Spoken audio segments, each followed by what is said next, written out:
নমস্কার, আমি দেবশ্রী দীক্ষিত নৃত্য উইথ দেবশ্রী চ্যানেলে তোমাদেরকে স্বাগত জানাচ্ছি। তো আজ থেকে আমি ভেবেছি তোমাদের সাথে কথকের বেসিক কিছু মুভমেন্টস অ্যান্ড বেসিক কিছু নলেজ তোমাদের সাথে শেয়ার করব ভিডিওর মাধ্যমে। আশা করছি তোমাদের অনেক সাহায্য হবে। তো আজকে আমরা যেটা শিখবো সেটা হচ্ছে উৎপত্তি। উৎপত্তি নামটা শুনতে যতটা কঠিন মনে হচ্ছে না, ব্যাপারটা কিন্তু একদমই ততটা কঠিন নয়। আমরা উৎপত্তিকে স্টার্টিং পশ্চার অফ কথক অথবা দ্য হোম পজিশন অফ কথক বলে থাকি। কেন বলি? কারণ এই মুভমেন্ট বা এই যে তোমরা পশ্চারটা ধরেছো, এখান থেকেই আমরা কথকের যাবতীয় মুভমেন্ট যা যা হয় মানে সবকিছু আমরা করে থাকি। সেই জন্য আমরা একে স্ট্যাটিক পশ্চার অফ কথক বা হোম পজিশন। এবং হোম পজিশন কেন বলছি? যেরকম আমরা বাড়ি থেকে কোথাও গিয়ে বাড়িতেই ফিরে আসি, তো সেরকমই এর তুমি যাই এখান থেকে হস্তক করো, এখান থেকে ঘুরে ফিরে কিন্তু আমরা সেই উৎপত্তিতেই ফিরে আসি। সেই জন্য এবার আমরা শিখবো উৎপত্তিটা আমরা করবো। উৎপত্তিটা করার ধরন হচ্ছে, ফার্স্টে তোমাকে তোমার হাতের মুদ্রাকে আড়াআড়া করতে হবে, মনে থাকবে।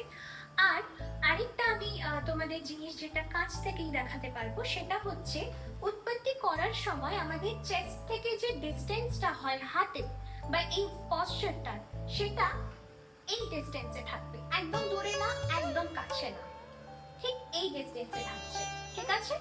আর একে যদি আমরা বুঝতে চাই যে ঠিক হয়েছে না ভুল হয়েছে, তাহলে সব থেকে ইজি ওয়ে হচ্ছে ট্রায়াঙ্গেল শেপ। আমরা জানি সেই ট্রায়াঙ্গেল শেপের সাথে আমরা ম্যাচ করে দেখব যে এ ঠিকঠাক ভাবে ট্রায়াঙ্গেল শেপের সাথে আমার মাথা থেকে হাত মিলছে কিনা। আমাদের শোল্ডারকে কিন্তু কথাকে স্ট্রেস দিলে চলবে না। আর সব থেকে বেসিক যেটা একটা ভুল আমরা করে থাকি সেটা হচ্ছে এই দুটো হাতের মধ্যে গ্যাপ কতটা থাকবে। কারণ আমরা অনেক সময় এরকম করি, অনেক সময় এরকম করি, অনেক সময় মধ্যে একটা মিনিমাম গ্যাপ থাকবে। আর একদম এরকমও নয়, একদম এরকম একটা লিমিটেড হাইটে থাকবে আমাদের এরকম নিচ থেকে আর নরম ভাবে। আশা করছি তোমরা বুঝতে পেরেছো আজকের ভিডিওটাতে আমি তোমাদের উৎপত্তির বিষয়ে কিভাবে বোঝাতে চেয়েছি বা কিভাবে শেখাতে চেয়েছি। এরকম আরো তোমাদের যদি ভিডিও দরকার হয় তোমরা আমার কমেন্ট বক্সে গিয়ে কমেন্ট করো তোমরা এরপর কি শিখতে চাও বেসিকের মধ্যে। কারণ সবকিছুরই শুরু থেকে শুরু করলে ভালো লাগে। তো আমি তোমাদের সাথে আবার একটা ভিডিও শেয়ার করবো এরকমই।